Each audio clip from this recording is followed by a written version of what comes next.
Geordies, another win, another step closer to Champions League football. Look, I'm not going to beat around the bush. Leicester were awful, diabolical, but I don't care about that because we've moved back into fifth in the league with a game in hand to move into fourth, and we've won 4 games in a row, as well as picking up a trophy in that time. Right now, you've got to be happy as a Newcastle United fan because we're picking up form at just the right time. We're back into fifth, back in the Champions League places. It looks like fifth will get you in the Champions League, but I've got a funny feeling there's no reason why we can't creep into third position. I think that should be our aim. Aim as high as we can. Then if we get fourth, we're still in Champions League. If we get fifth, we're still in Champions League. But let's aim for as high as we can. It was another professional performance from Newcastle United. Another victory, another clean sheet. So despite the second half being poor, there was plenty of positives to take away from this game. 4 wins in a row, back into fifth, and a win can just continue the momentum we're on. I thought the game started perfectly and exactly how I wanted the game to start, just like we did away to Ipswich. Let's get an early goal because that just strikes vulnerability and fear into the opposition's confidence and psychologically just drains them. And we're seeing that from Leicester yesterday. And I know I've just went on a little rant there, but we are going to be talking about the game. We're going to be talking about some individual performances, then looking at a few screenshots and what I liked about yesterday. But I thought it was a very professional performance. We did the basics exactly right, and that's your fundamentals of a game of football. We're overlapping, we're underlapping, we're aggressive, we're winning duels, we're being positive in our play, especially in that first half. So all the basics were there, and you can't say the same about Leicester. I thought we came out the blocks on fire, scoring after two minutes. We're 2-0 up after the 11th minute, and the game was done. And we went 2-0 up without Alexander Isak even getting involved in the game. Did even touch the ball before we went 2-0 up. That's the beauty about this team at the moment. We're not too reliant on Alexander Isak. We've got Harvey Barnes, who's now stepping up. We've got Jacob Murphy, who's now stepping up, and players are contributing to goals and assists. So we're not always relying on Alexander Isak, who didn't even score last night, but yet we won 3-0. Game was over after 10 minutes. I thought the second half went dull, and I kind of feel like the players didn't want to overdo themselves because we've got bigger games to come, bigger tests to come. So we did lose a bit of control in that second half, and I think it showed our lack of squad depth. When you bring on Sean Langstaff, who just didn't really offer things when he come on, Callum Wilson couldn't really get into the game again. I thought Osula, I was glad to see him get some minutes, but I think this shows that we need more squad depth this summer. It's a priority, despite us getting Champions League. But even if we get Champions League, it's a priority that we improve our quality and depth. So it was really pleasing to see other players contributing to goals and assists. We finished the game with an XG of 3.25, showed how easily we were able to break Leicester down. Leicester defensively, oh my days. If I was a Leicester fan, I would be absolutely fuming because they weren't even doing the basics right. They weren't tracking the runners, they weren't anticipating the play, they weren't winning duels. They just looked miles off it, and I would have been fuming if that's the level Leicester City are producing.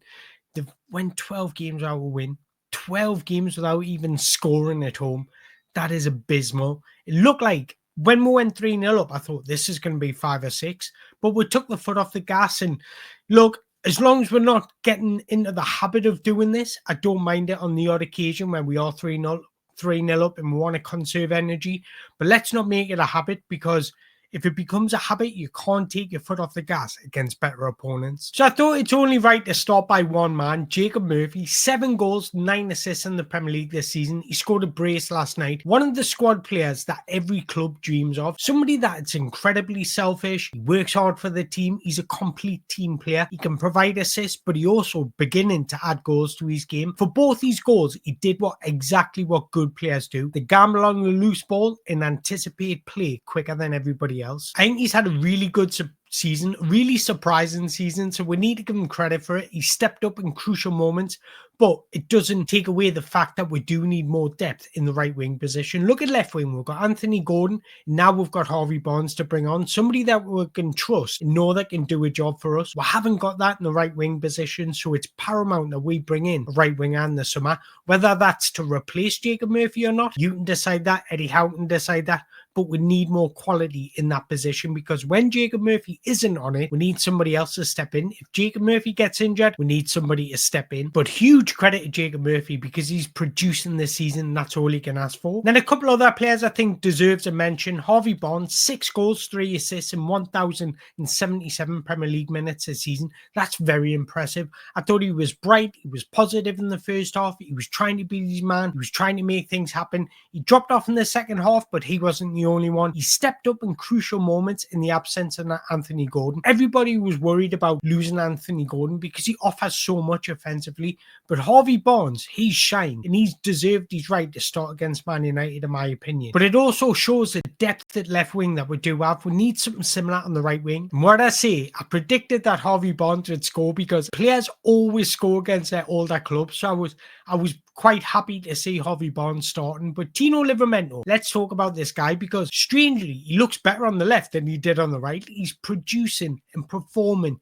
incredibly at the minute. Another great performance. His tenacity brings a lot to our game. Constantly running. He's overlapping, underlapping, providing a threat in the final third. And that's where our opening goal came from. He made the run to overlap, and then Jacob Murphy's gambling at the back post. Great movement for his assist. Composure to pick out Jacob Murphy. His game's really maturing this season. He's really comfortable on the left. And that's a great asset to have. It means he's comfortable on both sides. He's a tenacious defender, but he's equally as comfortable going forward. And he deserves a lot of praise, because in the past couple of weeks, he's kept Mo Salah quiet, Brian Mbeumo quiet, and they're two wingers that have been flying high this season. So I wanted to start by looking at the opening goal, and Joe Linton sprays it out of Harvey Barnes. But what I like about Newcastle here, the committing bodies forward. You've got Issa, Murphy, Tonali, Joe Linton, Livramento, all getting forward, all being direct. Livramento providing an overlap, and then having the composure to find Murphy at the back post. What I really like about Tino here, he's got the intelligence to know the overlap is on, but also having the composure to find Murphy at the back post, getting his head up,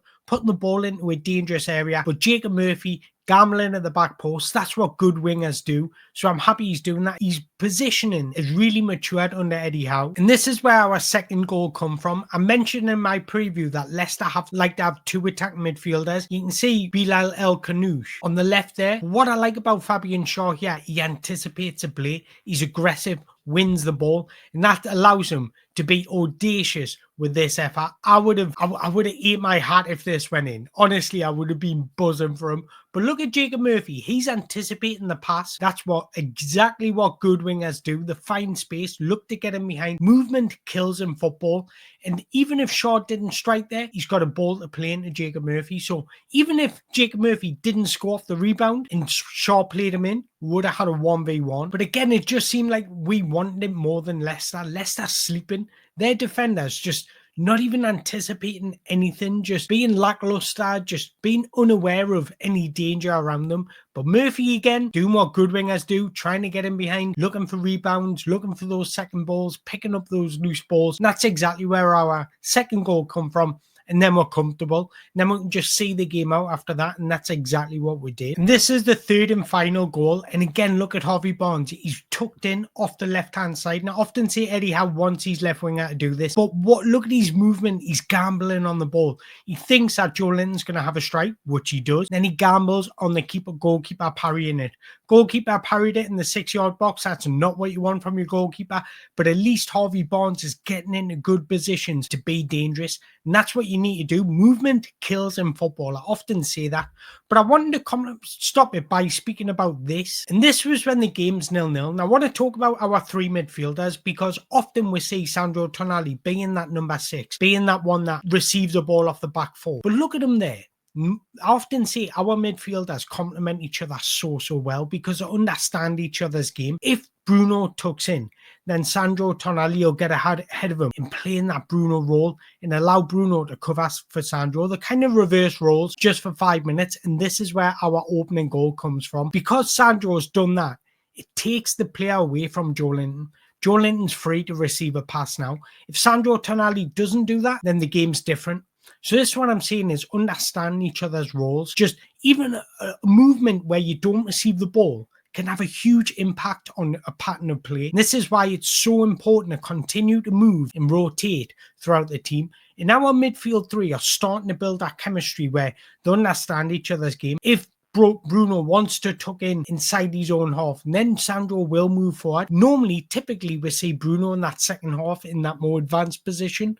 But at times, you will see Sandro doing that. And that's why he scored a couple of goals this season, because Bruno's allowed him to do that, and then Bruno covers for him. So they've got that understanding. They've got that rotation. That rotation just causes confusion to the opposition shape. And this is why we were so comfortable in how we found it so easy to break through Leicester City. But look, another great victory, another win, 4 wins on the bounce. It was one of those games where it was Monday night under the lights. You just wanted a professional performance. You just wanted to turn up at Leicester, get the job done. Let's go back Newcastle with 3 points, put our feet up and look ahead to Man United. Man United on the weekend, I don't fear them, especially at St James's Park. We've already been Old Trafford this season and absolutely battered them. But once again, I will say in that second half against Man United, we did drop off slightly. Let's have that performance that we've seen against Man United in the first half, Leicester against first half in the full 90 minutes, in my opinion. But we've put ourselves in a healthy position.